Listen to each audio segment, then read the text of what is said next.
Instant rush. Instant rush. Person in the red top. I'm Chris Williams from Leicester Green Party. My question to you is, what chance do you think you've got of winning and ending up in Brussels? Okay. Kat? It's a what chance do you think, I'm just going to read it, what's your chance of winning and, what was it, of? Any other Brussels or Strasbourg? Okay, yeah. It's going to, to be honest, it's really difficult to say now, 3.5 years ahead of the election, it really is. We've chosen to make this election early to be prepared for the referendum.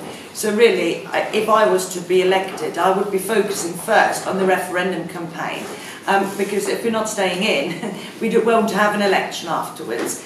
I think we're going to have a good chance, but again, it depends very much what's going to happen during the referendum campaign, or what's going to happen about the dialogue and about migration, about UKIP and all these kind of things. I've learned in this country that politics can change extremely quickly. And I mean, last year, I would have not thought the development to be now as it has been. So it's difficult to know.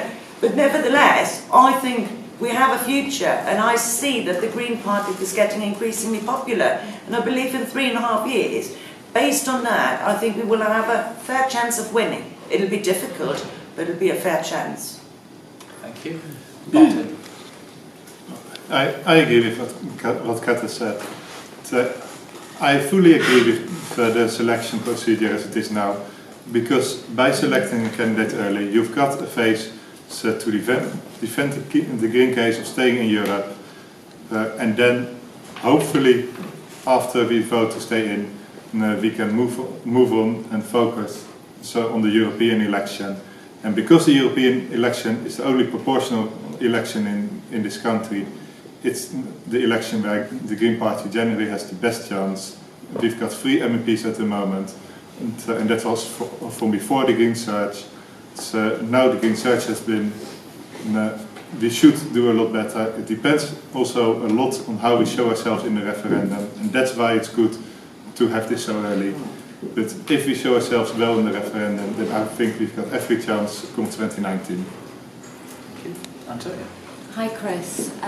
Yes, first of all, we do have to win the referendum to stay in, as both my colleagues have said, and that's really important. And one of the things that we can win that fight is by looking at all the good things that are in Europe and engaging people in the debate and engaging people at grassroots and at every level in European politics, in the same way that people can be engaged in local and national politics, so that it's something that's done with us, not something that's done to us. So that's one big win, whether we win a seat or not. I do believe, especially with the Green Surge and with this massive change in public thinking that's been happening, that we do have a chance to win a seat on ongoing, or to win seats across the country, or at least to do very well, because people, when it comes to local and European elections, vote for what they believe in far more than feeling like they have to do the tactical vote, which with our first past the post system in this country, a lot of people end up feeling trapped into doing. And at European level, people vote with their hearts far more, so we need to talk to their hearts and to their minds and get as many people engaged while we're fighting the referendum, and then get people voting, but also campaigning and getting really involved in Europe. Okay, thank you. Next question. Okay, member at the back with the scarf on there, please. That's, yes. If you were to be elected, would you campaign for a pan-European universal basic income? Okay, if you were to be elected, would you campaign for a pan-European basic income? Okay, I'm going to reverse the order now, because we're going this way. I'm going to go back the other way this time, and we'll start with Martin. A basic income is an important principle in the Green Party policies, and I fully support it, and I think we should campaign to get it EU right. The problem, however, is is that a basic income should really be taken further than just the EU, but to get it implemented in Europe would be a fantastic start, and then we can campaign to get other countries on board as well. But we have to be very wary that to not get dragged into a race to the bottom that there is at the moment with the labour market, and with universal basic income, you avoid that race to the bottom.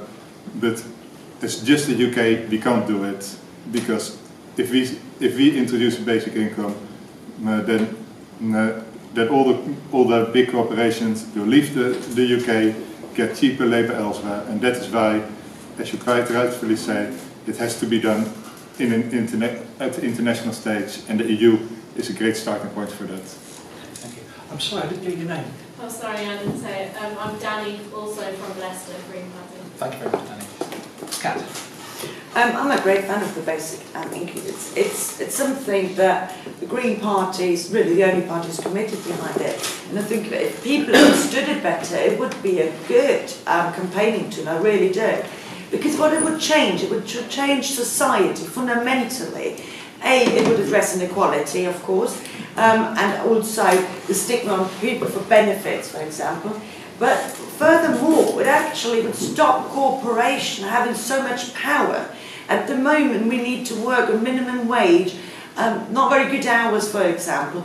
But if you have the basic income, we could say, look, this job is not good. You need to make it more attractive for me in order to work. So the shift from the corporate power to power of community and individuals would really change, and I think that's something we need, and I really believe it, and I'm behind it. So yes, I would. Antonia.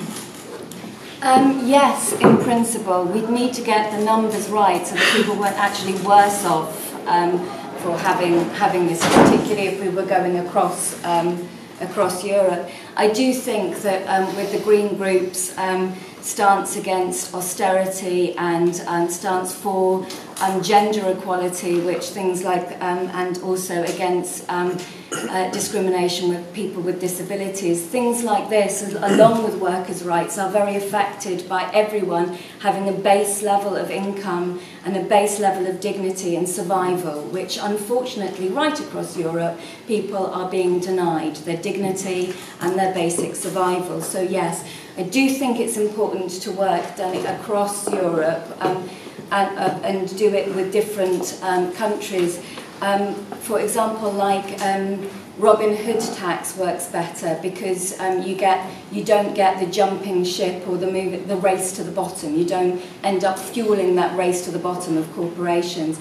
And it does also have to be in partnership with trying to use the parts of the Lisbon Treaty which allow for more localised economy and pushing that, very much pushing that, so that we have more small and medium-sized businesses, and we fight the power of the corporations, and we allow things to be fairer and a more sustainable economy. Right, thank you very much. Next question, please. Right. Anybody not from Leicester? First member over there. UKIP, I'll agree with them. The whole raison d'etre is this EU referendum, and they're going to push very hard that the UK leaves it. I mean, where I'm in Chesterfield, they've gone very quiet, and I suspect it's for when Cameron announced the date of the referendum, and out will pop all guns blazing, and basically saying, oh, we're the only anti-EU party that are in existence. The Greens, Lib Dems and Labour all wanting roughly the same. And how do we campaign against them and make bust? Some essentially. Sorry, your name again and party? Matthew again, Dark Green Party. Lovely, thank you. Thank you, Matthew. Okay, so first up we have Kat. Well, It's a funny question, really, because I think UKIP is going to have to change depending on the outcome of the referendum. So hopefully, if we stay in, they're going to probably have to reorientate themselves what they want to campaign on. Because really, apart from the EU, there isn't really much more. I think what we need to do, and we've been trying to do that in the last European election campaign, our slogan was "Hope, not fear." And that's what I would want to see again in such a campaign, that we focus what we've got to offer, what are the solutions, rather than scaremongering and blaming others. So I think there we can really be heard and look different to that narrative of UKIP, which has been very negative. And to be honest, what I also found is that UKIP, whatever you talk about, literally whatever you talk about, they will come back to the EU. And some subjects, we were laughing when we were watching some election debates, how often will they bring each subject back to leaving the EU?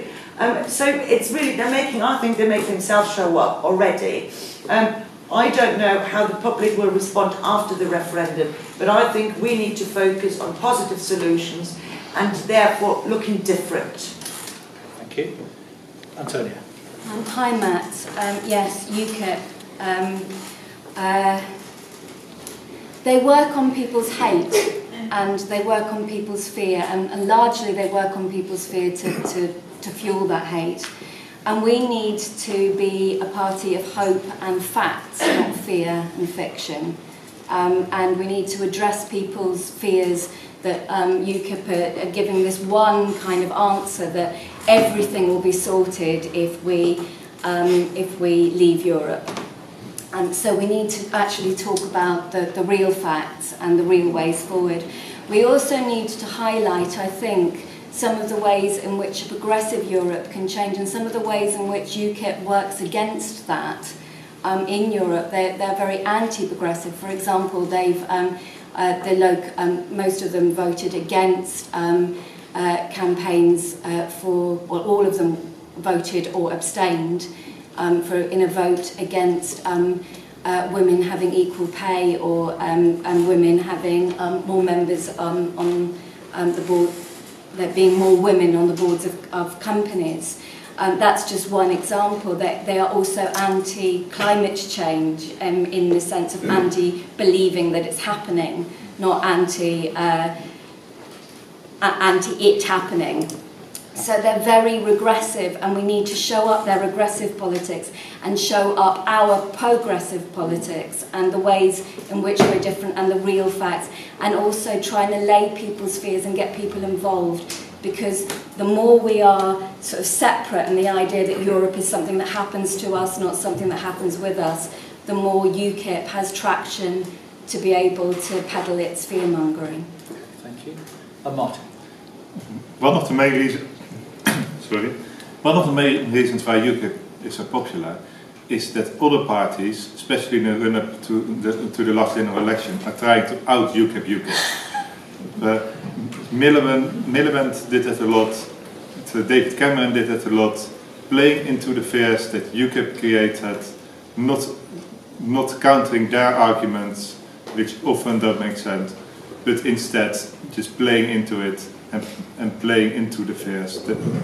And instead, we should focus on the benefits of the EU, the benefits of EU migration, for example. Everything that goes on in this country somehow has to do with immigration. When Nigel Farage was late at a meeting, he blamed immigrants clogging up the traffic on the motorway, and he seriously did that. And what he doesn't realize is that actually there are about 2 million UK citizens living in the rest of the EU. There are about 2.2 or 2.3 million EU citizens living in the UK. So the numbers are pretty much the same. He talks about the strain on the NHS thanks to EU migration. When a lot of the doctors and nurses in the NHS come from other EU countries, well, a lot of the UK citizens who moved abroad are pensioners, so mainly in Spain, to a lesser degree in France and Italy, who use their health systems. And if all these pensioners were forced to move back to the UK and all the NHS staff were forced to move back to their home countries, that would tip the NHS over the breaking point. And UKIP, as Antonia rightfully pointed out, they don't believe in climate change. They ignore all the evidence there is. They ignore all the dangers. So they just say what's popular, and we should make a proper argument against what they say. Thank you. Right, okay, five hands. Member directly in front of me in the back there. Yeah. Siobhan from the Advance Green Party, New Midlands Young's co-convener. This is more of a personal question towards the candidates. How would you describe your political alignments and motivations? For example, socialists, etc., and the feminist liberation. Pardon? Okay, so the question was, how would you describe your political alignments and motivations? Yeah. So, for example, socialist, communist, feminist, any liberation groups. Okay. Okay, so first up that would be Antonia. Hi Siobhan. That's quite an interesting question because for me, saying that I'm a Green is kind of an umbrella for an awful lot of different things that I am. Whether that's, you say, a feminist, I'm an equalist as well, which covers an awful lot of things. I believe in, I'm an environmentalist, I'm a socialist, I'm many different things, and I'm also an activist. I'm part of various different things like Frack Free Knots, People's Assembly, Stop the War, various different organisations. And for me, the beauty of the Green Party is that it's a vehicle for me that more or less stands for and allows me to stand for everything I believe in. I believe in human rights, I believe in challenging the arms trade, I believe in challenging big oil companies, I believe in green energy, I believe all of these things, I believe in animal rights and human rights, all of that, Green Party. So if someone asks me, I just say I'm a Green, and for me that is an umbrella term for all of it. Okay, thank you. Martin. As I said in my introduction, I've been politically active before I moved to the UK in a similar party in the Netherlands, and I've been politically active since before I could vote, if I remember it correctly, or around about then. And I'm a socialist, I'm an environmentalist, I'm an animal rights campaigner, human rights campaigner, so really everything Antonia just said applies to me as well. Sorry, it's a bit boring that you go to the same answer twice. But I believe passionate in all these values, and again, that is why I feel home in the Green Party, because in my opinion, it's the only party here in England that stands for those values. Thank you. Kat. I find it really difficult because I don't really know, I don't define myself as such, and I agree with what Antonia said, but I see myself as a Green. And I've grown up with the Green Party. My mum was very active in Germany in the Green Party, so I literally have had it all my life. But I'm an immigrant, and I do identify myself as an immigrant because having lived in a different country for a long time now, you do feel it, and I feel comfortable with it, but nevertheless. I'm also a single parent, so I've got a 15-year-old daughter, and I'm raising her, or trying to raise her anyway, as best as I can. She probably would not agree. But this I find quite important. I think I would like politicians that actually represent the communities. And as I said earlier, I think it's fantastic to have such diverse candidates, and that is what I think makes us the Green Party. And I would like to see people with mental health problems, with disabilities, all sorts of issues to go into politics, because people are not all white, male and wealthy. They're not, thankfully.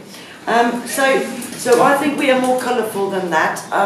Don't always know which colour we need to describe myself maybe to, but we are colourful and we should represent the people. We've lived normal lives, we know what normal problems are. But yes, I can also say I'm a socialist, an environmentalist, a feminist, and all the ists I can think of. I hope that answers your question. Okay, so this is about sort of how we treat each other internally, and candidates confirm that they would, what was it again? Uphold the principles and integrity of the party. Uphold the principles and integrity of the party. And the first there is Martin. No, it is very important to realize that we are one party, yeah, and we should not in any way talk negative about each other publicly. Of course, there will be differences of opinion in every political party. Not everyone here will agree with me on every issue, and that's fine, as long as we discuss it in a decent manner. There should be no mud throwing in the media. I can't comment on anything that's happened within the East Midlands Green Party in the past, because I haven't been a part of that, thankfully. But all I want to say is that we are in the same party. We shouldn't show to the outside world any signs of division, because as you see with Labour now, they love that. The media loves jumping on that.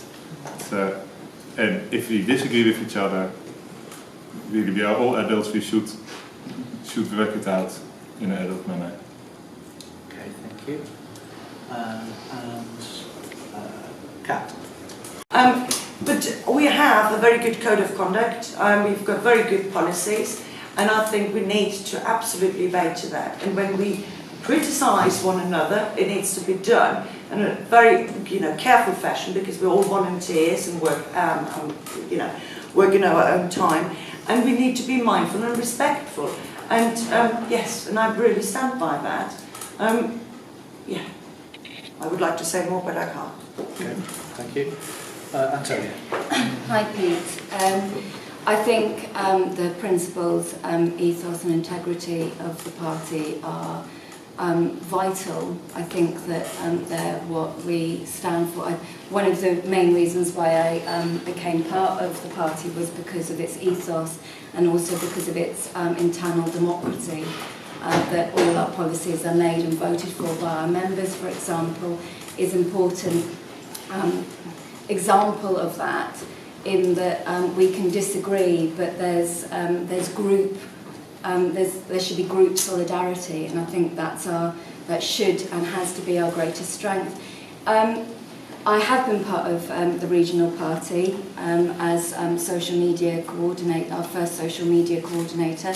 I do know that at any level there can be problems. They do need to be sorted out when they happen. And they need to be sorted out democratically and justly and with transparency, obviously. I do think, an example of integrity and teamwork, as it were, is how we will treat each other during this campaign. Atif came, who isn't here today, unfortunately, came to the Stop the War and Don't Bomb Syria campaign. I was speaking at that campaign, and I saw him, and I didn't have a photograph of myself, so he took one, and we took selfies, and I took photos of him and everything. Because the point is that beyond this issue that's happening here, okay, we're competing now, but ultimately we should always be a team, and that is what lasts longer than this particular thing. And whatever the issues are, whatever we're talking about, the teamwork and the integrity and the principles and the ethos of the party have to come before individuals and before